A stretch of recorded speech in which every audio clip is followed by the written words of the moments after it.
नमस्कार दोस्तों, आपका बोन डॉक्टर में आपका स्वागत है। ये है टार्सल कोएलिशन का पार्ट 2। तो टार्सल कोएलिशन के बारे में एक बात बताना चाहूँगा इंटरेस्टिंग। तो ये प्रॉब्लम चाइल्ड के बर्थ से पहले शुरू होता है।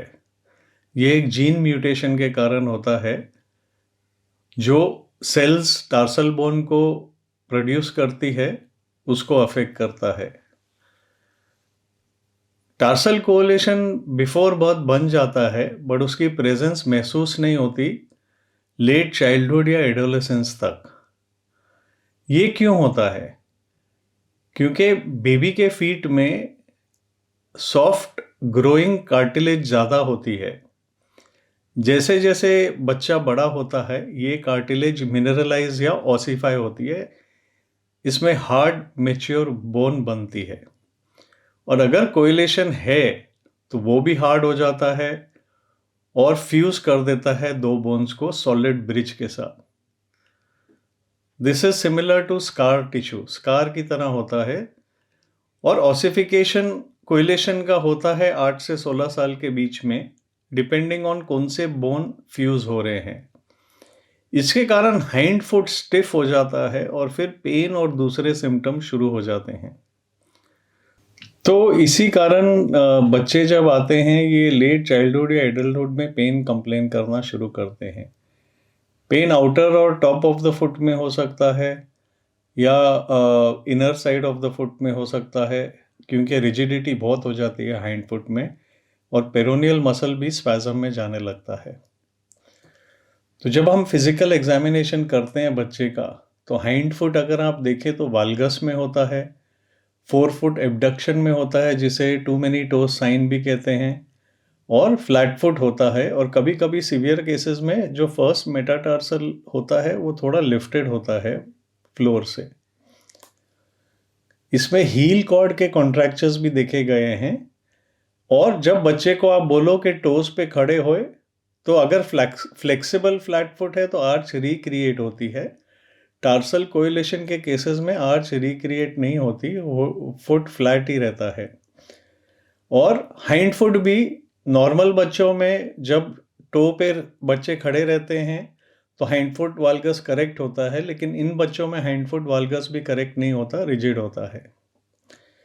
तो अगर आप रिवर्स कोलमैन ब्लॉक टेस्ट करें, जैसे कि आप फर्स्ट मेटाटार्सल और medial side of the heel के नीचे एक वेज रखें, तो अगर तो सबटेलर जॉइंट बहुत रिजिड है तो वाल्गस करेक्ट नहीं होता, अगर फ्लेक्सिबल है तो वाल्गस करेक्ट हो जाता है। तो ये भी बताता है हैंड फुट रिजिडिटी के बारे में। फिर हम एक्सरेज पे आते हैं। तो स्टैंडर्ड एक्सरेज क्या करते हैं? एपी व्यू करते हैं, एंटीरो पोस्टीरियर व्यू फुट का, स्टैंडिंग लैटरल फुट व्यू, और 45 डिग्री इंटरनल ओब्लिक व्यू करते हैं। इसमें कैल्केनी और नेविकुलर कोइलेशन बहुत अच्छी तरह दिख जाता है। फिर एक व्यू है जिसे हैरिस व्यू कहते हैं। ये स्पेशल व्यू होता है, ये हील का वारस या वाल्गस दिखाता है। तो पेशेंट स्टैंड करता है, नी थोड़ा आगे बेंड करता है और 45 डिग्री एंगल पे बीम छोड़ते हैं और बहुत अच्छा एक्सरे मिल जाता है जिससे हील का पोजीशन पता चल जाता है। तो एक एंटीटर साइन भी देखा गया है कैल्केनियो नेविकुलर कोइलिशन में।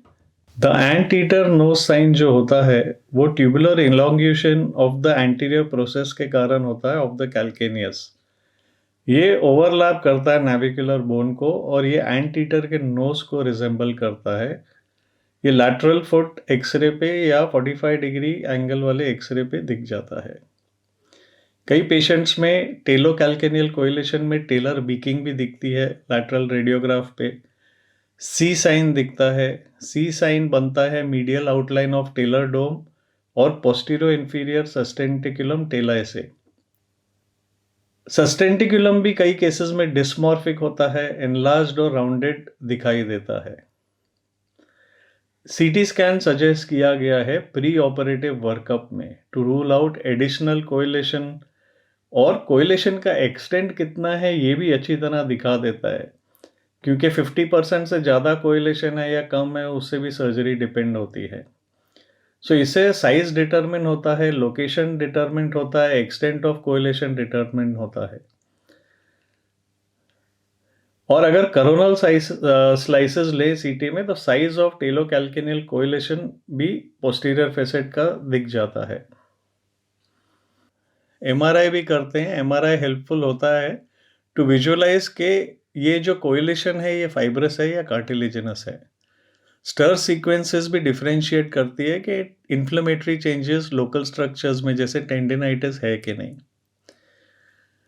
तो आज का एपिसोड यहीं ख़त्म होता है।